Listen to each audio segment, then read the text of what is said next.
پہاڑوں کے بیچوں بیچ ایک قدیم اور پراسرار محل کھڑا تھا جسے لوگ پتھر کا محل کہتے تھے۔ اس محل کے بارے میں کہا جاتا تھا کہ وہاں ایک شہزادی رہتی ہے جو نہ تو پوری طرح زندہ ہے اور نہ ہی مردہ۔ لوگ اس جگہ کے قریب جانے سے بھی ڈرتے تھے کیونکہ وہاں سے اکثر رات کے وقت عجیب و غریب آوازیں سنائی دیتی تھیں۔ ایک دن ایک نوجوان جس کا نام احمد تھا اس راز کو جاننے کے لیے اس محل کی طرف روانہ ہوا۔ احمد ایک بہادر اور تجسس پسند لڑکا تھا جو ہمیشہ ان کہی کہانیوں کی حقیقت جاننے کی کوشش کرتا تھا۔ گاؤں والوں نے اسے بہت روکا لیکن اس نے کسی کی نہ سنی۔ جیسے ہی وہ محل کے قریب پہنچا ایک سرد ہوا نے اس کا استقبال کیا۔ محل کے دروازے خود بخود چرچراتے ہوئے کھل گئے۔ اندر ہر طرف خاموشی تھی جیسے وقت تھم گیا ہو۔ دیواروں پر پرانی تصویریں لٹکی ہوئی تھیں جن میں ایک خوبصورت شہزادی کی تصویر بار بار نظر آ رہی تھی۔ احمد نے آہستہ آہستہ قدم بڑھائے اور ایک بڑے ہال میں داخل ہوا۔ اچانک اس نے ایک نرم سی آواز سنی، کون ہو تم؟ احمد چونک گیا مگر ہمت نہ ہارا۔ اس نے جواب دیا، میں احمد ہوں اور میں سچ جاننے آیا ہوں۔ سامنے اندھیرے سے ایک لڑکی نمودار ہوئی۔ وہ بے حد خوبصورت تھی مگر اس کی آنکھوں میں ایک عجیب اداسی تھی۔ میں اس محل کی شہزادی ہوں، اس نے کہا، اور میں صدیوں سے یہاں قید ہوں۔ احمد نے حیرانی سے پوچھا، لیکن کیوں؟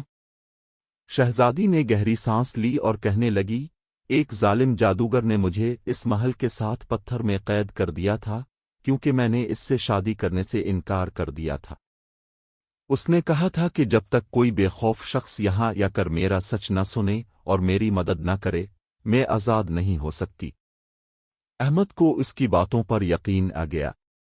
اس نے کہا، میں تمہیں یہاں سے آزاد کراؤں گا۔ مجھے بتاؤ، مجھے کیا کرنا ہوگا؟ شہزادی نے محل کے ایک کونے کی طرف اشارہ کیا جہاں ایک پرانا آئینہ رکھا تھا۔ اس آئینے میں اس جادوگر کی طاقت قید ہے۔ اگر تم اسے توڑ دو تو میں آزاد ہو جاؤں گی۔ احمد نے فوراً آئینے کی طرف قدم بڑھائے لیکن جیسے ہی وہ قریب پہنچا ایک خوفناک سایہ نمودار ہوا۔ وہ جادوگر تھا جو اب بھی اپنی طاقت کے ذریعے محل کی حفاظت کر رہا تھا۔ رک جاؤ، جادوگر کی گرجدار آواز گونجی، اگر تم نے آئینہ توڑا تو تم ہمیشہ کے لیے یہاں قید ہو جاؤ گے۔ احمد نے ایک لمحے کے لیے سوچا مگر پھر اس نے ہمت جمع کی۔ میں ڈرنے والا نہیں ہوں، سچ اور انصاف ہمیشہ جیتتا ہے۔ یہ کہہ کر اس نے ایک پتھر اٹھایا اور پوری طاقت سے آئینے پر دے مارا۔ آئینہ ٹوٹتے ہی ایک زوردار چیخ سنائی دی اور جادوگر کا سایہ غائب ہو گیا۔ اچانک محل کی دیواریں کانپنے لگیں اور شہزادی کے جسم سے روشنی نکلنے لگی۔ وہ آہستہ آہستہ زمین پر اتر آئی اور اب وہ مکمل طور پر آزاد تھی۔ تم نے مجھے آزاد کر دیا، شہزادی نے مسکراتے ہوئے کہا، میں تمہارا یہ احسان کبھی نہیں بھولوں گی۔ محل جو کبھی خوف کا نشان تھا اب روشنی سے بھر گیا۔ پتھر کی دیواریں نرم ہو گئیں اور ایک خوبصورت باغ میں تبدیل ہو گئیں۔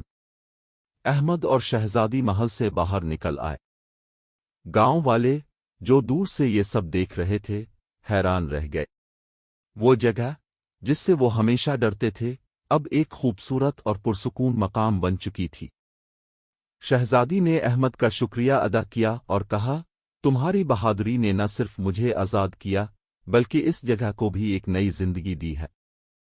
احمد نے مسکرا کر جواب دیا، کبھی کبھی خوف کے پیچھے چھپی حقیقت کو جاننا ضروری ہوتا ہے۔ اس دن کے بعد پتھر کا محل ایک داستان بن گیا، یہ ایک ایسی کہانی جو بہادری، سچائی اور امید کی علامت تھی۔